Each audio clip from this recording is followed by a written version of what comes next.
शमसुन निहार की कहानी। शमसुन निहार की कहानी भाग 2।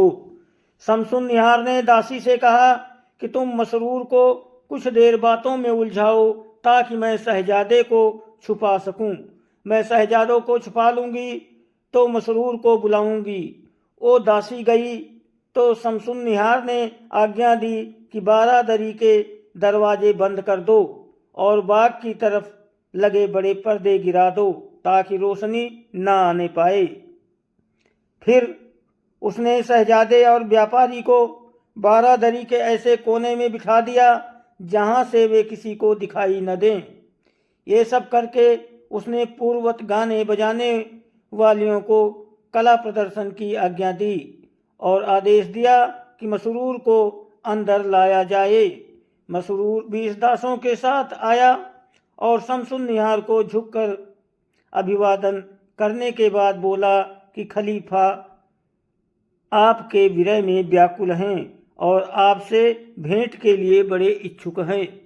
शमसुन निहार ने खुश होकर कहा कि ये तो मेरा बड़ा भाग्य है कि वे कृपा करना चाहते हैं। मैं तो उनकी दासी हूँ, जब चाहे आए। लेकिन मसरूर साहब, आप कुछ देर लगाकर ही उन्हें यहाँ लाएं। कहीं ऐसा न हो कि जल्दी में खलीफा के स्वागत के प्रबंध में कुछ त्रुटि रह जाए। ये कहकर शमसुन निहार ने मसरूर और उसके सेवकों को विदा किया और खुद आंखों में आंसू भरकर शहजादे के पास आई।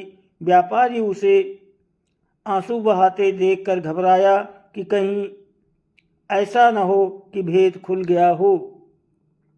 शहजादा भी प्रेम मिलन में ये अचानक व्याघात देखकर अत्यंत दुखी होकर आहें भरने लगा।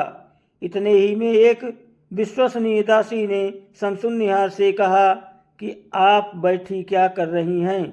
नौकर चाकर आने लगे हैं और खलीफा किसी भी समय आ सकते हैं। शमसुन निहार ने सरदा खींच कर कहा कि भगवान भी कैसा निर्दयी है कि मिलन होते ही विरह का दुख हम पर डाल दिया।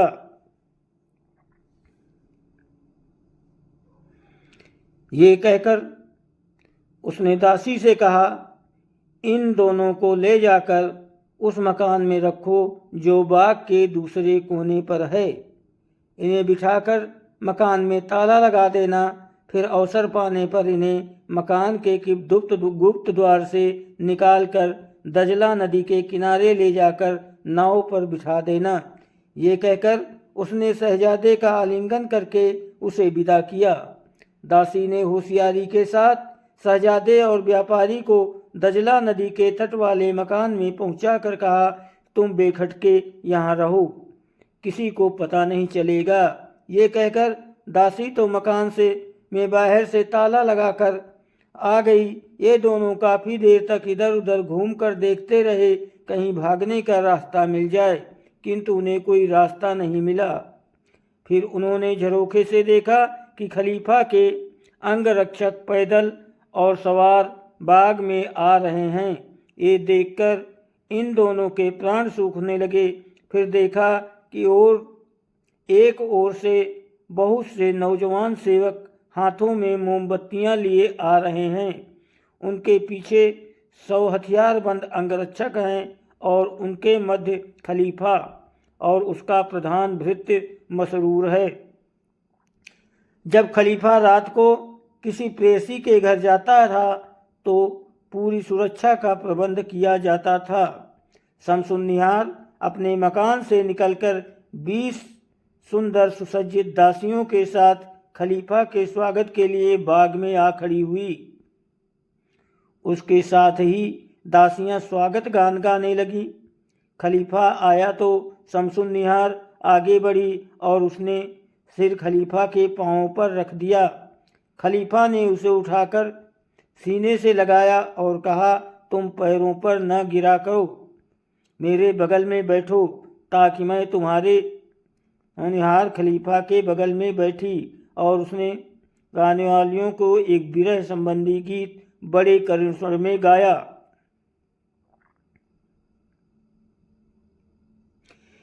खलीफा ने समझा कि ये मेरी अभिव्यक्ति करना चाहती है, जबकि वास्तविकता ये थी कि शहजादे के विरह में अपनी दशा की अभिव्यक्ति चाहती थी। शमसुन निहार ये विरह गीत सुनकर इतनी विह्वल हुई कि गस खाकर गिरने लगी। दासियों ने दौड़कर उसे संभाला। उधर शहजादा भी उस गीत को सुनकर इतना व्याकुल हुआ कि अचेत होकर गिर पड़ा। उसे व्यापारी ने संभाला। कुछ ही क्षणों में वही विश्वस्त दासी आकर व्यापारी से कहने लगी, तुम दोनों यहाँ रहना यहाँ ठीक नहीं है, जल्दी से जल्दी यहाँ से चले जाओ। वहाँ सभा के रंग ढंग अच्छे नहीं दिखाई देते, किसी क्षण भी कोई बात हो सकती है।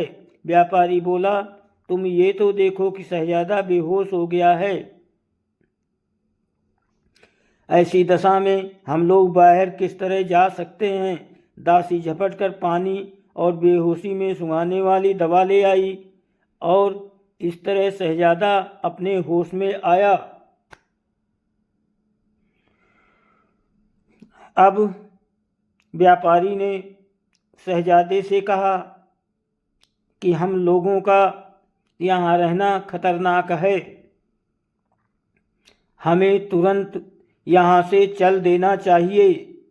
इसके बाद वो दासी दोनों को गुप्त द्वार से बाहर निकालकर उस नहर पर लाई जो बाग से होकर जाती थी और दजला नदी से मिलती थी। वहाँ पहुंचकर उसने धीरे से आवाज़ लगाई। एक आदमी नाव खेता हुआ उस स्थान पर आ गया। दासी ने उन दोनों को नाव पर बिठा दिया। माझी शीघ्रता से नाव खेता हुआ दजला नदी में ले गया। शहजादे की हालत अब भी खराब थी। व्यापारी उसे बराबर समझाता जा रहा था कि तुम अपने को संभालो, हमें दूर जाना है। अगर इस अरसे में हमें गश्त के सिपाही मिल गए तो हमारी जान के लाले पड़ जाएंगे, क्योंकि वे हमें चोर समझेंगे। खुदा खुदा करके ये लोग एक सुरक्षित स्थान पर नाव से उतरे, किंतु न शहजादे की मानसिक अवस्था ही ठीक थी, न उसमें चलने की शक्ति थी अधिक थी। व्यापारी इसी चिंता में था कि क्या किया जाए। अचानक उसे याद आया कि उस जगह के समीप ही उसका एक मित्र रहता है। वो शहजादे को किसी तरह खींच खांच कर अपने मित्र के घर ले गया। मित्र उसे देखते ही दौड़ा आया। उसने दोनों को अपनी बैठक में लाकर बिठाया और पूछा कि तुम ऐसी हालत में कहाँ से आए हो। व्यापारी ने कहा, अजीब झंझट में पड़ा हूँ। एक आदमी पर मेरा काफ़ी रुपया उधार है। मुझे मालूम हुआ कि वो शहर छोड़कर भागा जा रहा है। मुझे उसका पीछा करके अपना रुपया वसूल करने की चिंता हुई। ये आदमी जो मेरे साथ है उस भगोड़े को जानता है। इसकी मदद से मैंने उसका पीछा किया, किंतु मेरा ये साथी रास्ते में अचानक बीमार हो गया। वो भगोड़ा भी मेरे हाथ से निकल गया और इस बीमार साथी को भी मुझे संभालना पड़ रहा है। अब हम लोग रात को यहाँ रहेंगे और सुबह ही यहाँ से चलेंगे। व्यापारी का मित्र शहजादे की चिकित्सा का यत्न करने लगा, किंतु व्यापारी ने कहा कि तुम कुछ चिंता ना करो, ये रात भर आराम से सोएगा तो सुबह घर जाने योग्य हो जाएगा। मित्र ने दोनों के बिस्तर एक हवादार कमरे में लगा दिए। शहजादा तो सो गया, किंतु कुछ ही देर में उसने स्वप्न देखा कि शमसुन निहार मूर्छित होकर खलीफा के पांव में गिर पड़ी है। वह सूझने लगा। व्यापारी भी खुदा खुदा करके रात भर बिताई। सुबह होते ही अपने घर पहुँचे। वो जानता था कि उसके घर वाले चिंता में पड़े होंगे, क्योंकि वो कभी रात को घर से बाहर नहीं रहता था। सुबह होते ही वो मित्र से विदा हुआ और शहजादे को लेकर अपने घर पहुंचा। उसे देखकर घर वालों को धैर्य हुआ। उसने बात बना दी कि व्यापार के एक जरूरी काम से उसे अचानक बाहर जाना पड़ गया था। अपने हृदय में ये भगवान को धन्यवाद देता था कि कितनी खतरनाक जगह से प्राण बचाकर निकल आने में सफल हुआ था। शहजादा 2-3 दिन व्यापारी के घर रहा, फिर उसके रिश्तेदार आए और उसे उसके घर ले गए। विदा होते ही शहजादे ने व्यापारी से कहा, भाई तुम मेरी दशा को भुला न देना। जब से मैंने स्वप्न में शमसुन निहार को अचेत देखा है, मेरी अवस्था बड़ी शोचनीय है। उसका कुछ हाल मिले तो मुझसे जरूर कहलवा देना। व्यापारी ने कहा, तुम चिंता ना करो, वो विशेष दासी जरूर शमसुन निहार का समाचार मुझ तक पहुंचाएगी। व्यापारी 2-3 दिन बाद शहजादे को देखने उसके घर गया तो देखा कि वो बिस्तर पर पड़ा करा रहा है। उसके रिश्तेदार और कई हकीम उसके बिस्तर के आसपास बैठे परिचर्चा कर रहे हैं। उन लोगों ने व्यापारी को बताया कि हकीम लोग बहुत प्रयत्न कर रहे हैं, किंतु शहजादे को कोई लाभ नहीं हो रहा है। 2 क्षण बाद शहजादे ने आंखें खोली और व्यापारी को देखकर मुस्कुराया, बल्कि हंसने भी लगा। हंसी के 2 कारण थे। एक तो ये कि व्यापारी आया है और शमसुन निहार की खबर लाया होगा। दूसरा कारण ये है कि हकीम लोग बेकार ही सिर खपा रहे हैं, क्योंकि इस रोग का उसके पास कोई इलाज नहीं है। शहजादे ने हकीमों और रिश्तेदारों से कहा, मैं इनसे अकेले में बात करना चाहता हूँ। उनके जाने के पर उसने व्यापारी से कहा, मित्र तुम देख रहे हो कि इस अनिंद सुंदरी का वियोग मुझे किस तरह घुला घुला कर मारे डालता है। सारे कुटुंबीजन और मित्रगण मेरी ये अवस्था देखकर बराबर दुखी रहते हैं।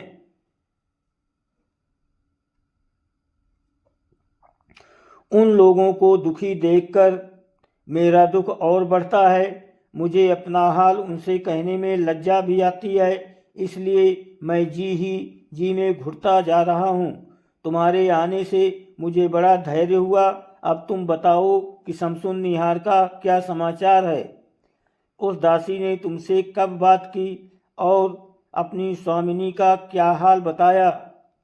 व्यापारी ने बताया कि दासी अभी तक नहीं आई है। शहजादा ये सुनकर आंसू बहाने लगा। अब भाई तुम्हें चाहिए कि अपने को संभालो, रोने से कुछ भला नहीं होगा। शहजादा बोला कि मैं क्या करूं, मैं लाख अपने को संभालता हूं, किंतु संभाल नहीं पाता। व्यापारी ने कहा, तुम बेकार की चिंता ना करो, दासी आज नहीं तो कल जरूर आएगी और शमसुन निहार की कुशलता का समाचार देगी। इस प्रकार उसे बहुत धैर्य बंधाकर व्यापारी अपने घर आया। घर आकर देखा कि शमसुन निहार की दासी उसकी प्रतीक्षा कर रही है। उसने व्यापारी से कहा कि अपना हाल बताओ कि तुम पर और शहजादे पर महल से निकलकर क्या बीती, क्योंकि विदा के समय शहजादे की हालत अच्छी नहीं थी। व्यापारी ने मार्ग के कष्ट और सौंती बीमारी का उल्लेख किया। दासी ने कहा, फिर वही हाल है शहजादे का। तो तुम्हें विदा करके जब मैं उनके महल में गई तो देखा कि बेहोश है। खलीफा को भी आश्चर्य था कि वो बेहोश क्यों हो गई। उसने हम लोगों से इस बेहोशी का कारण पूछा तो हम असली भेद को छुपा गए। हमने कहा, हमें कुछ नहीं मालूम, हम लोग केवल रोते धोते रहे। कुछ देर में स्वामिनी की आंखें खुली। खलीफा ने पूछा, शमसुन निहार, ये बेहोशी तुम्हें क्यों आ गई। स्वामिनी ने कहा, आपने अचानक मुझ पर इतनी कृपा की कि स्वयं आकर कृतार्थ किया। इसी आनंदातिरेक को मैं न संभाल सकी और अचेत हो गई। मैं बड़ी हतभागिनी हूँ कि आपने तो मुझ पर इतनी कृपा की और मैंने आपको चिंता में डाला। खलीफा ने कहा, हम जानते हैं कि तुम्हें हमसे बड़ा प्रेम है। हम इस बात से बड़े प्रसन्न भी हैं। अब तुम किसी और कमरे में न जाना, यहीं बिस्तर लगवा लो और सो जाना। ऐसा न हो कि चलने फिरने से तुम्हारी तबीयत और खराब हो जाए। ये कहकर खलीफा ने विदा ली। उसके जाने के बाद स्वामी ने मुझे संकेत से अपने पास बुलाया और तुम लोगों से हाल पूछा। मैंने कहा कि वे दोनों आनंदपूर्वक सकुशल यहाँ से चले गए। मैंने उन्हें शहजादे के बेहोश हो जाने की बात नहीं बताई। फिर भी उसने रोकर कहा, शहजादे न जाने मेरे बिछोह में तुम पर क्या बीती होगी। ये कहकर वे फिर बेहोश हो गई। दासियों ने दौड़कर उनके मुंह पर वेद मुस्क का अर्क छिड़का तो वे होश में आई। मैंने कहा, स्वामिनी, क्या आप इस तरह जान देंगी और हम सबको मारेंगी? आपको अपने प्रिय शहजादे की सौगंध है, अपना मन दूसरी बातों में बहलाएं। उन्होंने कहा, तुम ठीक कहती हो, लेकिन मैं क्या करूं, मन ही वश में नहीं है। फिर उसने दासी को हटा दिया, सिर्फ मुझे अपने पास रहने को कहा। रात भर वो शहजादे का नाम लेकर उसके मुख विश्राम गृह में ले गई। वहाँ खलीफा पहले से ही मौजूद था। कुछ देर में खलीफा स्वयं वहाँ आ गए। दवा दारू की गई, लेकिन उससे कोई लाभ नहीं हुआ। उल्टे उसकी दशा और गंभीर होती गई। 2 दिन बाद उसे रात को थोड़ी देर के लिए नींद आई। सुबह उठकर उन्होंने मुझे आज्ञा दी कि मैं तुम्हारे पास आऊं और शहजादे का समाचार लाकर उन्हें दूं। व्यापारी ने कहा, उनसे कहो शहजादा बिल्कुल ठीक है, किंतु शमसुन निहार की बीमारी की बात सुनकर बड़ा चिंतित है। उनसे ये भी कहना कि दोस्तों, वीडियो को लाइक और सब्सक्राइब जरूर करें। आपकी बहुत मेहरबानी होगी। आप सभी को बहुत बहुत धन्यवाद। लाइक सब्सक्राइब कर दिया करो। धन्यवाद।